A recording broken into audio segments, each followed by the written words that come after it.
welcome to this week's vlog. Today is really exciting because we are going to the Monet Experience in Nottingham in the UK, and I'm super excited. I've been to the Van Gogh Experience quite a few years ago, but never the Monet one, and I can't wait. Monet is my all-time favourite artist, probably my biggest inspiration ever. So we're just on the way now, and yes, I'll bring you along for the ride.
So we have just come out of the Monet Experience, and it definitely was an experience, especially the huge room was really relaxing.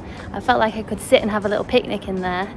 It's the one thing I feel like with these experiences that I wish that there was a place just with the artworks to kind of sit and enjoy the print or the artwork itself. It all feels a little bit digital. Yeah, it was really good fun and had a really nice day.